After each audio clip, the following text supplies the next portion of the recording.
Okay. World War Z, given our 2 cents. The late night edition. Late night edition, we're a Late little night. tired. Yeah. It's like, what is it, 4:30? Holy Pretty shit. close. Pretty Pretty close close. soon. Oh my god. Wow, we're grinding. Alright, For real. let's just blaze through this. So, I'll start. I'm Wyatt, by the way. I was a guest last week, so you guys probably don't remember me, but good to see you again. He missed his flight, so he's still here. He's just gonna keep This missing his airport flight every thing- week. Airports are... Alright, Anyway. Shut up. Airport. Alright, my 2 cents. I thought this movie was, it was good. It piqued my interest. I would say it was just a little too predictable at times. Like, I guess me and Christian hadn't seen this before. And we're just sitting here, like, calling out scenes. Like, basically, just like, alright, this is when this happens. And I found myself doing that a lot of times, which, not necessarily a bad thing for it to be too archetypal, but it still was pretty interesting. I just thought, like, I guess I'm more interested in, like, dialogue-driven movies. This is very much a action-driven movie. Yeah. Like I said, not a bad thing, but still entertaining to watch for sure.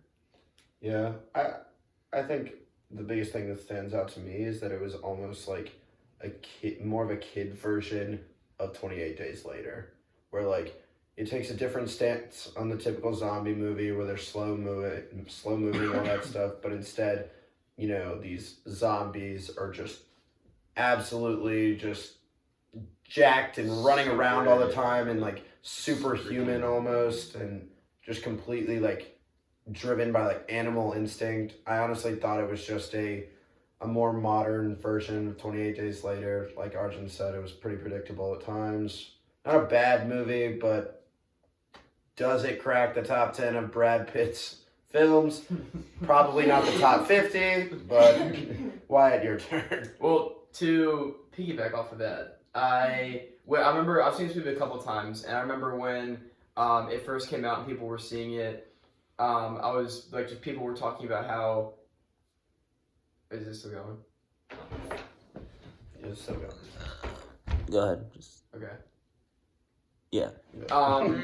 How the That's our producer. yeah, our producer was asleep. He couldn't stay up for the whole Yeah. thing, so I had technical difficulties. Sorry. The first so people were, because there have been, like Christian said, lots of zombie movies and video games and stuff before, and they're all seemingly pretty like slow moving and like just like Walking Dead-esque, but this one people were like, and people were like, well, if there's a zombie apocalypse, like I'd definitely survive and do all this shit.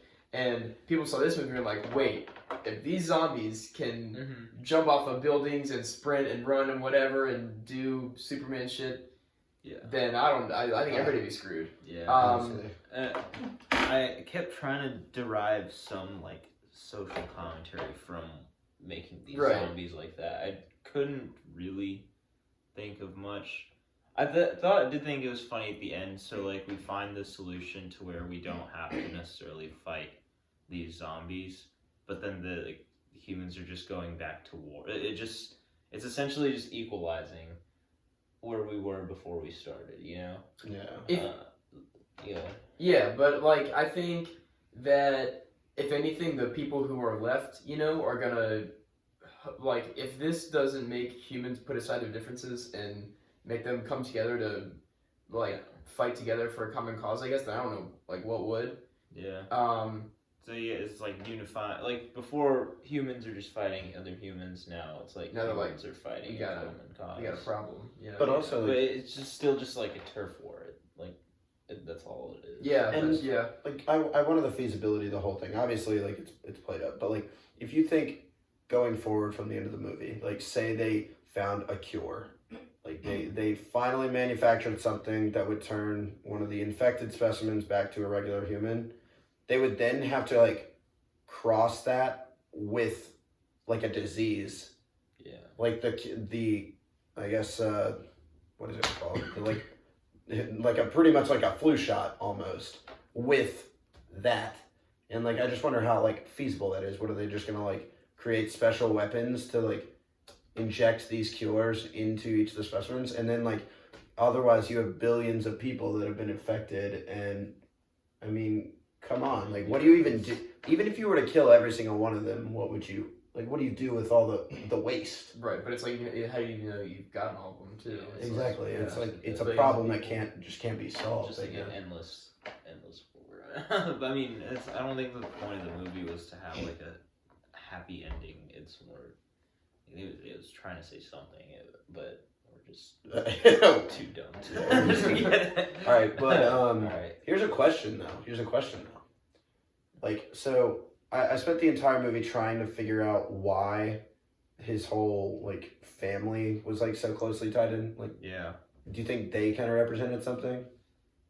They could just be like to fill the hero archetype. Like he's not fighting. Like he is like a retired whatever. I don't even know what he person. did. Yeah, like an UN investigator for the person, UN. like, Weird background. You know, he's sort of just like brought into this against his will. Like he doesn't want to fight for this, but the thing that drives him to it is like, oh, your family will be safe if you do this. So I think that's more where it's come from.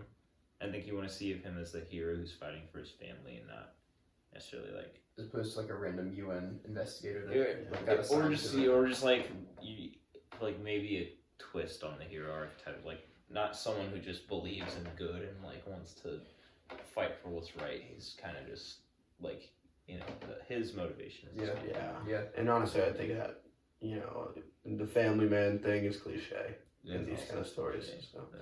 But we'll end it. I guess end it on Elephant in the room. Everybody's favorite segment, the elephant in the room. So I don't know how tall these walls were around Jerusalem, but if these zombies are able to hurl themselves over this wall, which is presumably several hundred feet high, but Brad Pitt can run a 40-yard dash faster than them through the medical facility at the end of the movie. Like, this is power. the power of like. It's like little. the director is just like, oh, it's okay. We got 5 more minutes to kill. Brad Just let it Pitt. happen. It's Brad Pitt. He can fucking do whatever he wants. Like, yeah, bringing down helicopters. Exactly. Like they are jumping. They are jumping 20 feet up in the air, and Brad Pitt is out here making them look like chumps. Yeah, and they're Shout out Brad Pitt. Shout out Brad Pitt. Where That's a Brad Pitt man. should have just like everyone Brad Pitt was around ended up dying until the end, except for him. So I don't know. I think he's just great at not dying, but not at protecting everybody else. The UN doesn't just hire anybody though. So. That's right. Yes, so. All right, I think we're wrapping it up. We're done. I think it's bedtime. Yeah. You got an early Let's go. flight tomorrow. I got catch another flight. All right. Got a date with my pillow first. Good Thanks stuff. for having me, Arjun.